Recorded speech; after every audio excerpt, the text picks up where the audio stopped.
Hi guys, welcome back to my channel. In today's video, I'm going to be solving the problem of these accessory books. So I don't know about you guys, but I have a lot of them. And they are, they have some similarities, but also a lot of differences than the traditional value pack sticker book. So the value pack sticker book has only stickers, right? And it opens vertically. And these accessory books open side to side, and they come with sticky notes and 20 pages of stickers. But because these are made differently and they are, they function differently, they end up, at least for me, getting neglected. They sit on a totally different shelf because the spine goes this way. So I actually end up just putting them on my shelf like this. And then the stickers don't get used. The sticky notes definitely don't get used. And it's kind of sad. The things that you buy, you want to use, you spend your money on them and you're like not using them. So I think I've come up with a solution. So I'm gonna go ahead and do it on camera with you guys. So right here is something that I've had for a long time. I have used two different dividers just as like covers on them. And I have these random things at the beginning, but it is pages and pages of sticky notes. So Happy Planner, I don't know if they still make these, but this is kind of like a dashboard of sticky notes. And here's another one. So this was like the Miss Maker sticky notes. And then these were like really long ago sticky notes. And these came from a different IGTV that I have. But if you guys know, there's like an accessory pack that has little note cards at the bottom, and then there is sticky notes in the middle, and then at the top is the sticker book. So it comes like this. I took them apart and I have them in my drawers so that the sticky notes are separate, the stickers are separate, and then the note cards are separate. So I have a lot of those. So what I'm gonna do today is reconfigure by putting them on classic discs and cutting these apart. So I'm gonna be cutting down the middle, then the strap I'm gonna put on top. So then at the end, I'm gonna have, them all separate, and they're all gonna be fastened at the top. And then I'm going to put them on my sticker book shelf in my sticker organizer. So either way, I've gone back and forth because I'm not one to make huge changes with my sticker books. If you guys have ever seen, there are people that completely take apart all of their sticker books and organize them by season or by color or by function. But there's like instant regret with things like that, because then you'll never have any of your sticker books again. Then you have to, I don't know, you're kind of making more of a problem than a solution, is what I have come to hear from people that do that. But I feel like doing this, I really don't have anything to lose because I don't use these anyway. So if I end up making a problem, number one, it's only with 8 books. Number two, having my sticky notes with my other sticky notes, I don't see how that's going to be a problem later. I don't see how that would ever make a problem. And then having my stickers in my sticker organizer with all my other stickers, I believe that I'm going to end up using them more. So I don't see that this is going to be a problem. And as you can tell, I thought really hard about this because I don't want to make a mistake. So anyways, I am just going to go with the flow, start doing this, and then we're gonna see how it all works. So I'm just gonna start putting this on a time lapse, and then you guys can just watch. So I hope you enjoy.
So those were the 2 pages of sticky notes that I was easily able to just glue onto the back of 2 of my existing dashboards for original sticky notes.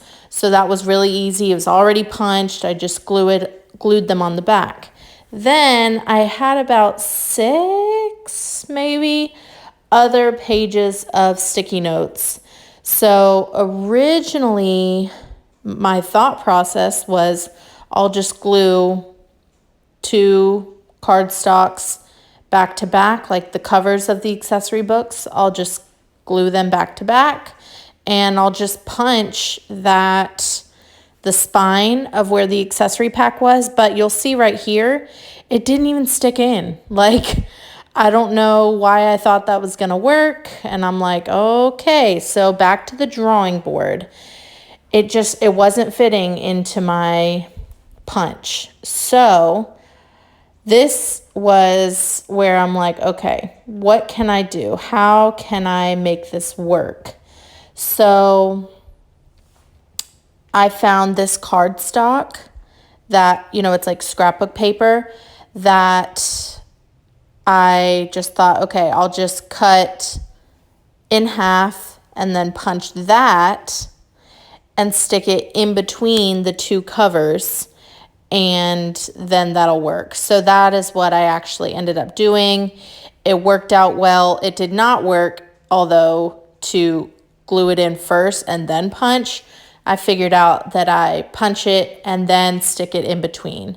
So that's what happened there.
All right, well, that is it. Now I have tons of sticky notes, and I'm going to start finding ways to use these because they're being wasted, and this is a lot of paper to not be using. So maybe I will make a video soon giving ideas on how to use sticky notes And if you guys actually use a lot of these sticky notes, let me know in the comments below how you use sticky notes, and maybe I'll start doing it as well.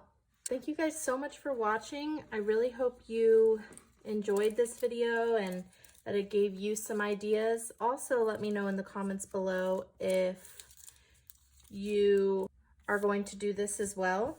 And if you do it, then let me know how it's working out for you. So thank you guys so much for watching. Please like, subscribe, and comment for more. Bye guys.